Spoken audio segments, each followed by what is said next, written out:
Hi guys, this is Evan Smith. We're wrapping up our convention coverage today, and we want to show you some of the highlights. Let's take a look. Your second president, Steve Sweeney. Steve, tell us a little bit about how the convention's been going so far.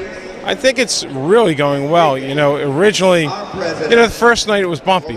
You know, there was a lot of raw nerves and hard feelings over the primary, and that happens with primaries. But the good news is, after Cory Booker's speech, it seems like everyone's starting to come together, and each day got a little bit better. And now today's the pinnacle of the convention, where we get to hear Hillary Clinton give her speech. Absolutely. And you just mentioned Cory Booker, our local New Jersey guy, native New Jersey. We're from Princeton TV. You guys are delegates from New Jersey. Talk a little bit about the state of New Jersey. Well, look, New Jersey is an amazing state. What I just found out today, which I wasn't even thinking, is we're the only state in the country where both our U.S. senators are members or minorities. We're the only state in the country where our chair and vice chair are minorities.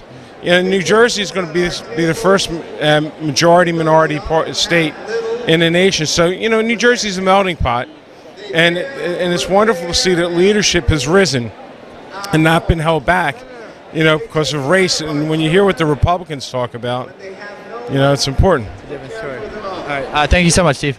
We live in a nation where people need to understand what Alice Walker said, where she said the most common way people give up their power is not realizing they have it in the first place.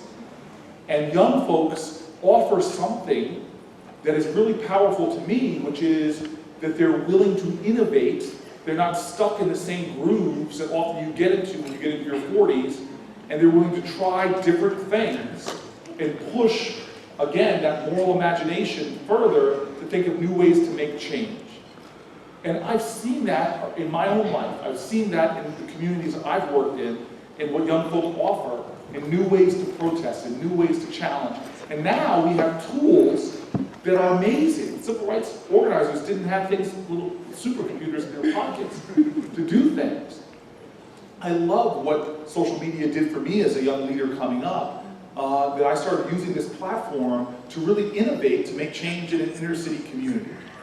And so there's no limitations to the change in the progress we can make whatsoever, except for the limitations we put on our own imagination, our own creativity, or our engagement. And so here we are, and I have to say, I'm so proud of us as a country and what we've accomplished and what we've achieved, but I want to tell you the truth, that we have a lot of work to do. There is much unfinished business. I don't know about the U.S. senators as a whole. I haven't analyzed this or did a poll, but I imagine I'm the only one, if not one of the only ones, that leaves the United States Senate to go home, and I go home to a census tract that's in poverty. I go home to an inner city. I go home to Newark, New Jersey, Central Ward. And who's Newark? I like that. Jersey Ward. Brick City in the back. I love my neighborhood, I love my community. And I love the folk who are there, who are in the struggle to try to make every area resonate with the abundance and the possibility and the promise of America. But I'm telling you right now, the fact that we have so much injustice going on is a mark of the worst type of privilege. The worst type of privilege says, if a serious problem isn't affecting me personally, then it's not really a serious problem. Well, that's not the country we are. We're a country that, for a long time, at our best, has said, hey, if there's an injustice happening to someone else, that's an injustice that affects me or threatens my justice. It's why I stand here today, is because in that civil rights movement, people didn't view that as a movement for black rights. They viewed it as a movement, hey, we need to make our country live up to its promise so that we have liberty and justice for all. And so I just want to end, and because Matt's going to yell at me, which is telling you all a story that is not the proudest story of my life. I was in 2005. I had lived at this point since 1998 in some high-rise, at that point, public housing projects. And it was really rough. In the Central Ward of Newark, Martin Luther King Boulevard, the place was called Brick Towers. And it was hard living. The place had heat and hot water that was intermittent, elevators that wouldn't work, roaches and mice infested the buildings, horrible, horrible conditions. And I was a young man. There were seniors living in those buildings, there was kids living in those buildings. But what kept it together were a lot of amazing African-American women who were the mothers of this buildings. In fact, Miss Virginia Jones, who was lieutenant president from the time they were built in 1969, she not only stayed president, she worked a job where she could have lived someplace nicer, but she was so committed to the buildings that even in the 1980s, when her son was murdered in the lobby of the building I lived in, she didn't move out. When I asked her, why wouldn't you move out? She said, Corey, because I'm in charge of Homeland Security. She took the problems of the world personally. Rights under the law is for everybody. You don't have it for everybody, you don't have it for anybody. That's why I did it. So I got all excited, and I got up and I gave the following speech, and my staff members keeled over. And I concluded with this speech about how important this was for the fabric of America, that everybody be included. And I said, this is the line I concluded with, which caused my staff to pass out. And I said, and damn it, if Bill Clinton can be the first black president, I can be the first gay president. And my staff faded, and all there was this ripple in this room full of men that went, hey, look at that. So, I'm going to close actually by not asking you anything, let me thanking you. Let me thank you for standing up for who you are, because if you hadn't done that, I could never have signed that bill. The people who won that bill and got it through the House, besides Marty Rouse, where is he, the best politician I have ever met, straight or gay, behind-the-scenes guy. So if you all hadn't stood up for who you were and said who you were, and some people lost their lives and aren't here today because they stood up and said who they were, no politician can do anything. We follow, you lead. The communities that lack social justice, they lead. And when they lead, the right thing gets done. Can you just talk to me a little bit about what the LGBT rights mean to you? You know, LGBT, actually that bill for me was the greatest thing that happened to me while I was in politics, because I learned something about myself. I think that you know, most people go through their political career never really having to cast a vote that sears their soul. And this was dropped in my lap. It wasn't on my agenda. I didn't know anything about the LGBT community to speak of. And I was confronted with it. And I had to think through who I was. And when you get a bill that you know isn't popular and you have to vote on it, or you have to sign it and push it through the legislature or not, it teaches you who you are. And I didn't know who I am. You always talk about how much courage you have. You don't really know that unless you have to use it. And I found myself telling legislators who were weak-kneed that no, we weren't going to have a study committee and we weren't going to delay it, and we were going to get it done. And we did. And there were other people who stuck their necks out, and some of whom lost their seats, and I came close. But it taught me something about myself that I thought I knew, but I wasn't sure. And that was I was willing to do the right thing and put my office on it. And the reason that is so important is that most people in politics can warm a seat for 30 years and never really do anything like that. This was dropped in my lap. I was really grateful to have the opportunity. All right, great. Thanks so much. Thanks, Michael Dukakis, former governor of Massachusetts. Tell us a little bit about how the DNC has been going thus far. I think it's been a great convention. And a very real contrast to that gong show in Cleveland last week.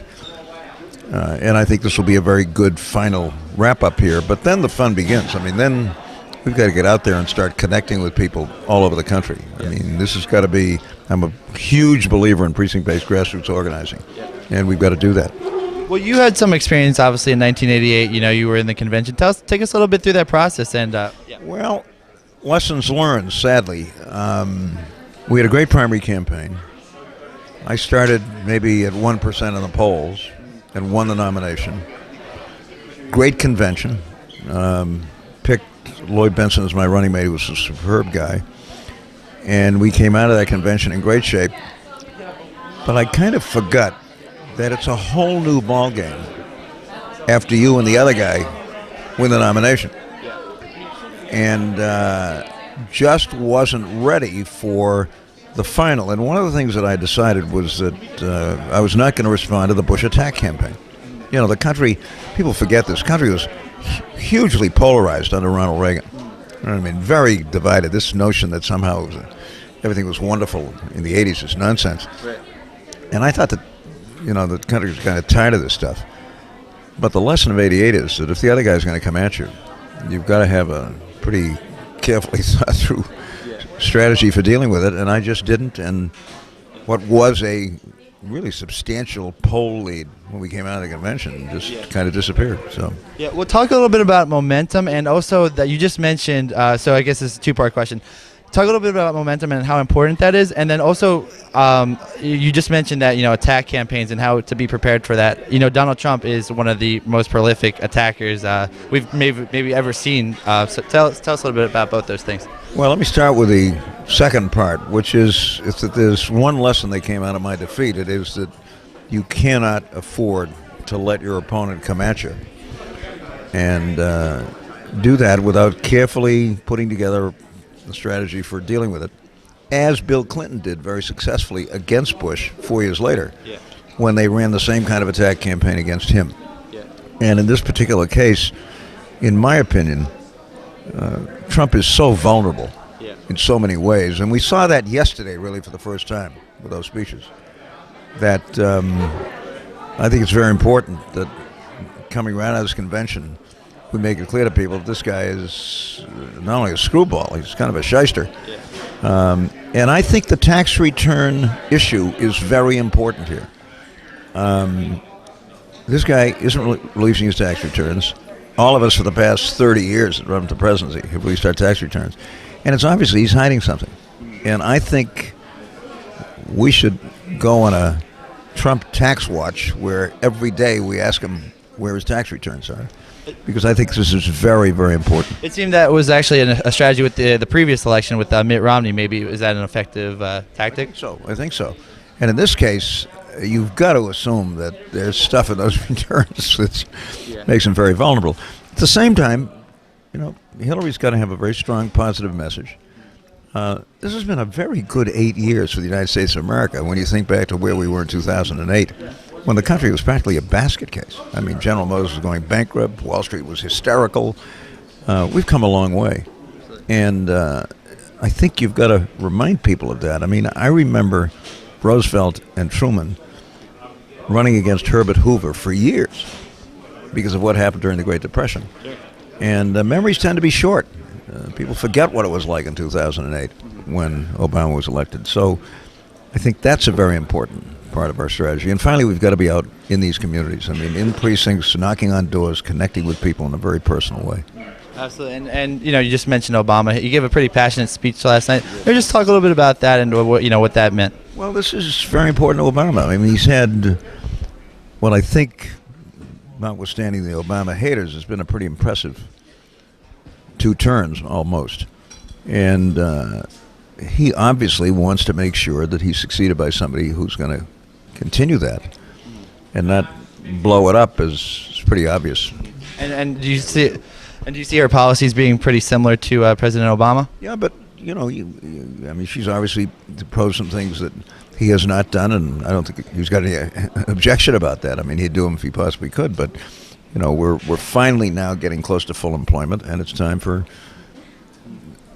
a new agenda which takes what's happened that's good, builds on it, and keeps this country moving forward. All right, and speaking of moving forward, we're talking about the momentum from this convention and how Hillary needs to use that going forward. I think this has been an excellent convention. I think we'll come out of it with some momentum, but as I discovered, I came out of a convention with great momentum, and it disappeared. So you really have to campaign day to day, and you've got to have a full court press, and you've got to deal with the Trump attacks, and at the same time have a message of hope and optimism. And I think one of the things that we saw last night was that both the president and the vice president said in more or less the same terms, we've never been more optimistic about the future of this country. That's very different from what we're hearing from Trump, and it's very deliberate. All right. Well, Governor Dukakis, thanks so much for your time. Good really to see you. Appreciate it. And thanks Pleasure. a lot. Great. Thank you. Take good care of it. All right, Representative Frank, can you tell us a little bit about the new superdelegate process, because that's been big in the news lately? Yeah, actually, I have never been in favor of that. I call them ex officio delegates, which is technically what they are, people who are delegates because of another office. I think superdelegates has an elitist connotation. It's irrelevant, but I've never been for them. Senator Sanders originally wanted to abolish them altogether, but he ran into resistance from the Congressional Black Caucus. They believe that their ability to be voting delegates is a very important part of their role. So he and the Clinton people worked out a compromise at the Rules Committee meeting. The members of Congress and governors, people who've been elected to high office, will continue to be ex officio delegates, free to vote as they wish, unpledged. Other delegates who have party office, members of the National Committee and others, they will be delegates, but they will have to have their votes divided along the way that the states they represented voted. So there will be maybe 40% as many unpledged delegates, and the rest will be there'll be delegates elected not through the regular delegate process, but they will have to divide their votes the way their state voted. Here with Edgar Phillips. He is a delegate from the U.S. Virgin Islands. That's pretty cool. That's pretty unique. Tell us about that. Well, listen, I was a delegate for Barack Obama in 2008. We came back again. I was, run through the election system. People of the Virgin Islands selected me. I'm the district chair also of the Democratic Party on St. Thomas. And they selected me to come back here again today. And we're here casting our 12 votes for Hillary. So we really, really support Hillary in the Virgin Islands. Hillary and Bill has been to the Virgin Islands when he was president twice. As recent as 1 month ago, she sent Bill to the Virgin Islands, the island of St. Croix, to campaign for her. He promised us that if she wins, the Virgin Islands will be able to vote for president come November 8th. Right now, we can only give 12 votes, or whatever amount of votes we have as it relates to delegates, to have Hillary be elected to run for president, but come November 8th, we can't vote. So that's one of the plights that we're fighting for. It's on a platform, and we hope it comes true. So you guys can vote in the primary elections, but not in the general? That's correct. Wow. Okay. Well, tell us a little bit about your outfit, because you're very supportive. I'm the wizard in the Virgin Islands. I'm a disc jockey on the radio station WSCA, and I usually wear this hat with my full wizard gear. I decided after I was coming to the convention that I would decorate it with Hillary. As you can see, the symbol on the side here says the St. Thomas Democratic District, which is the district that I represent as the chairperson of that district, and I place that on here in democratic support, showing our symbol of the donkey to the world. So that's the reason why you see this hat that I'm wearing here in support of Hillary Clinton. Awesome. Well, great. Well, definitely keep up your support. Very nice to meet you. Here with Karen Whitetuck, a longtime super volunteer of the Democrats. Tell us a little bit about that. I came here on my own dime to volunteer, and I worked for Credentials, and that was at City Center. And then in turn, I get tickets and creds to come to the convention every night. It's a good gig. Not bad. What have you liked about the convention so far? I have not met one person who has been rude to me or unhelpful, or I think the people here are fabulous. And what a great city. What's not to love about Philadelphia? Philadelphia's great. What have you thought about the speeches the last few nights? I've cried about 25 times. I think they're very moving, very inspirational. I'm very proud to be a Democrat.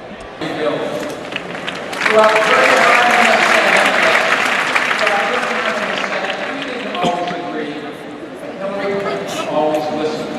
And that's the kind of approach we need in Washington today. And it just has to start in the White House.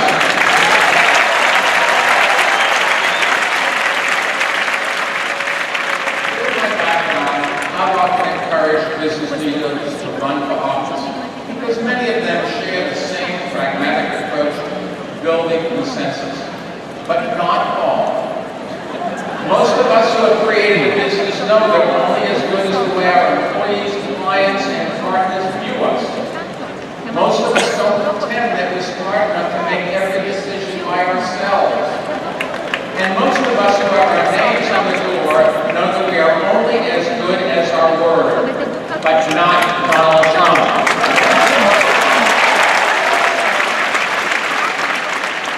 In his career, Donald Trump was left behind the well-based freedoms that our founding fathers established right here in Philadelphia. Ancestors who created the great American exceptionalism that all of us have enjoyed. Donald Trump doesn't understand that. Hillary Clinton does.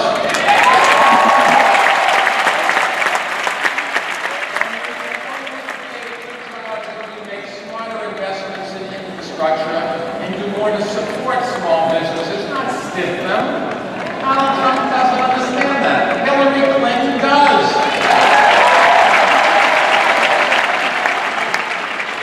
I understand the appeal of the businessman president, but Trump's business plan is a disaster in the making. He would make it harder for small businesses to compete, do great damage to our economy, threaten the retirement savings of millions of Americans, lead to greater debt and more unemployment, erode our influence around the world, and make our communities less safe. The bottom line is, Trump is a risky, reckless, and radical choice, and we can't afford to make that choice.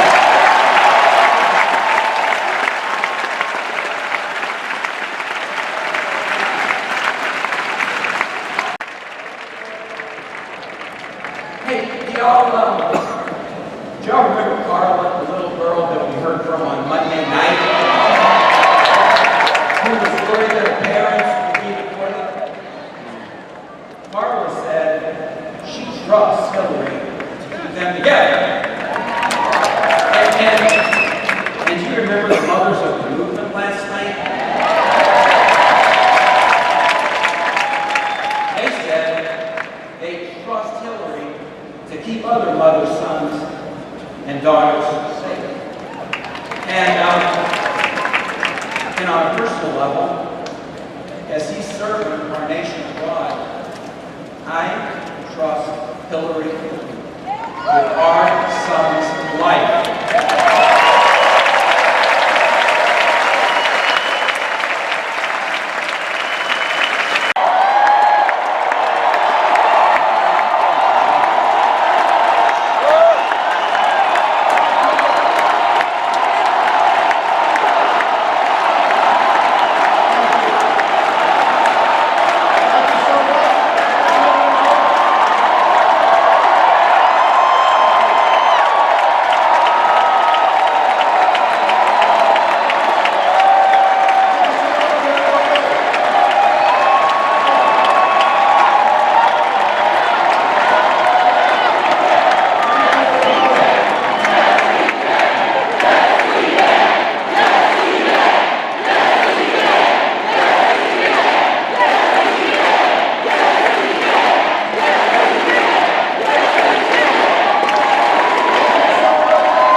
cut veterans' homelessness almost in half.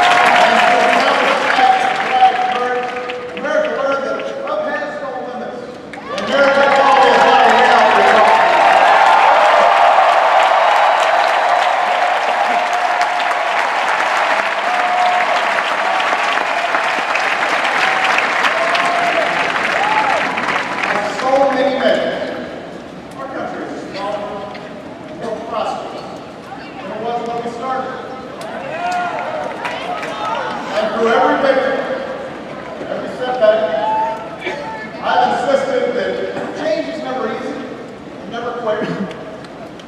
We wouldn't meet all of our challenges in one term or one presidency, or even in one lifetime.